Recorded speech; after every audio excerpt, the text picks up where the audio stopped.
تو یہ صرف مچھر کا اسٹرکچر ہے جس کے کئی سو آنکھیں، کئی تین دل ہے اور الگ الگ ٹائپ کے اس کے اندر میکینزم اللہ نے فٹ کی.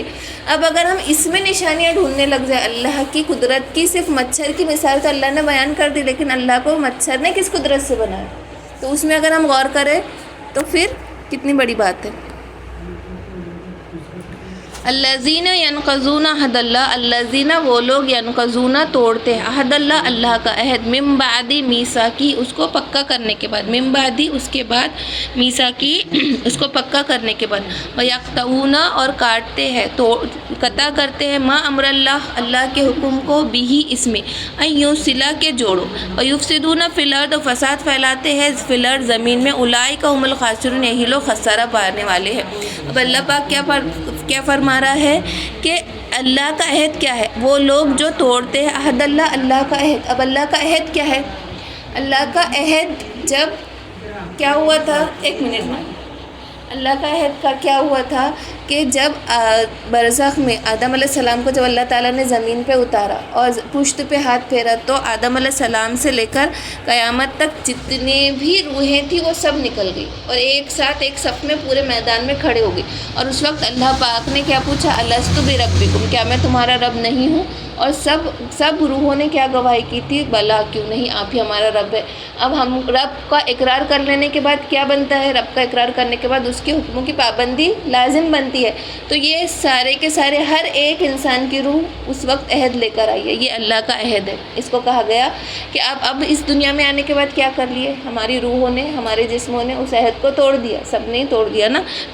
وہ لوگ جو توڑتے عہد اللہ، اللہ کا بعد من بعد میثاقی اس کو پختہ کرنے کے بعد. اب عہد اور میثاق میں کیا فرق ہے؟ بار بار عہد اور میثاق کے دو الفاظ آتے. عہد کا معنی ہے کہ دو لوگوں کے بیچ میں معاملات طے ہو جانا عہد. اور میثاق کیا ہے؟ جب اس پہ قسم کھا کے اس کو مضبوط کر لینا، وہ میثاق ہے. اس عہد کے اوپر قسمیں کھا کے اس کو اتنا مستحکم کر لینا تو وہ عہد میثاق بن جاتا ہے. تو کیا کیا، میثاق لینے کے بعد عہد کو میثاق بنایا، اس پہ قسمیں کھائی اور اس کے بعد توڑ دیا. وَيَقْطَعُونَ مَا أَمْرَ اللَّهِ قطع کرتے ہیں جو اللہ کا حکم ہے، ان یوصلا کے جوڑو، اللہ کا حکم تھا جوڑو کا. اب کیا اللہ کے حکم کو کس طرح توڑتے ہیں کہ حقوق اللہ تو خراب کرتے، لیکن اللہ نے حقوق اللہ کے ساتھ حقوق العباد بھی بہت سارے رکھے تھے کہ ماں باپ کا حق، بیوی کا حق، رشتہ داروں کا حق، پڑوسیوں کا حق. اب ان سارے حقوق کو بھی قطع کرتے ہیں، ان سارے حکموں کو بھی توڑتے ہیں. اور ان سارے حکموں کو توڑنے کے بعد کیا ہوگا، دنیا میں انتشار پھیلے گا نا. اگر ہم کسی کی حق تلفی کریں گے، مطلب اچھائی کیسے رہتی ہے، جب ہم اچھے سے سب کا حق ادا کرتے تو اچھائی بنی رہتی ہے ایک سوسائٹی میں. لیکن خراب کب ہوتی ہے سوسائٹی، جب ہم حق تلفی، حق مارنا شروع کر دیتے. اس کا حق مار دیا، ہماری اتنی زمین تھی ہم اس کی زمین میں گھس جائیں گے تو ظاہر سی بات ہے پھر وہ ہم سے لڑائی نہیں کریں گا. فساد کیسے ہوگا، یہ چھوٹے لیول سے پھر بڑھ کے بڑے لیول پہ جب بڑے حق مارنا شروع کر دیں گا، انسانیت کے خلاف کام کرنا شروع کر دیں گا تو اپنے آپ کیا ہوگا، یفسدون فی الارض، زمین میں فساد پھیلے گا. تو اللہ تعالیٰ یہاں وہی ذکر کر رہا ہے کہ اسلام کیا نام تھا، اسلام تھا سارے حقوق کی پابندی کرنے کا. ان حقوق کی پابندی کرنے کا نام ہی اسلام تھا. لیکن اس اسلام سے ہٹ کر انسان جو کام کرتا ہے وہ یفسدون فی الارض، وہ فساد ہی پھیلاتا ہے زمین میں. اولئک هم الخاسرون، اور ایسے لوگ کیا ہے، خسارے میں ہیں.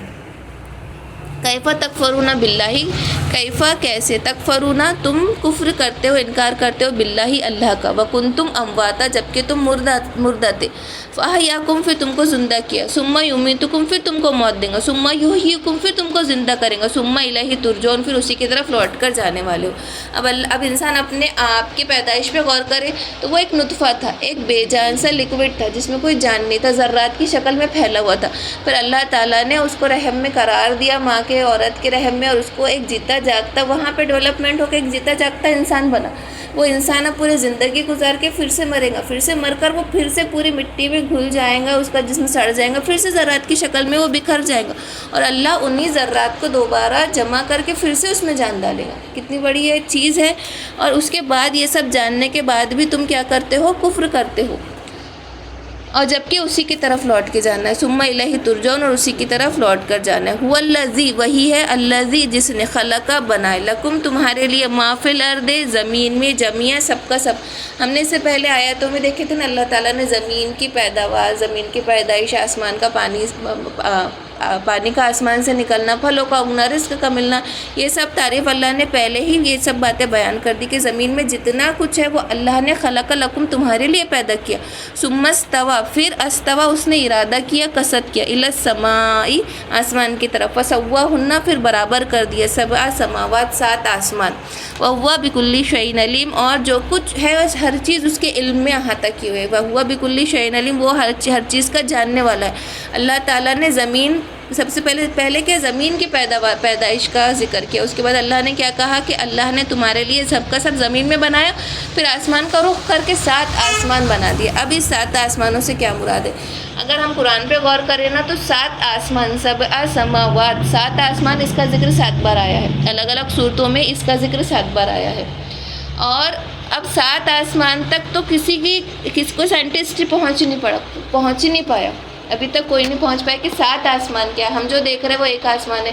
اب معراج سے ہمیں پتہ چلتا ہے کہ آپ صلی اللہ علیہ وسلم الگ الگ اسٹیجز پہ الگ الگ آسمان پہ پہنچے، اور سب سے اوپر والے آسمان پہ اللہ کا عرش تھا.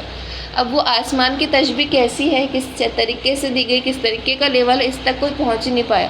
کہ بس ہم قیاس لگا سکتے کہ آسمان ایکچوئل میں کیا ہے، کہ وہ کاسموس ہے، وہ الگ الگ گیلیکسیز ہے، وہ ایٹماسفیئرس کی الگ الگ لیئر ہے، وہ سبع سماوات کیا ہے. انشاءاللہ جب کوئی مسلمان اس پہ غور کرے گا، کوئی سمجھے گا، کوئی وہاں تک پہنچے گا تو ہم کو ان آیاتوں کا بھی انشاءاللہ مطلب پتہ چل جائے گا.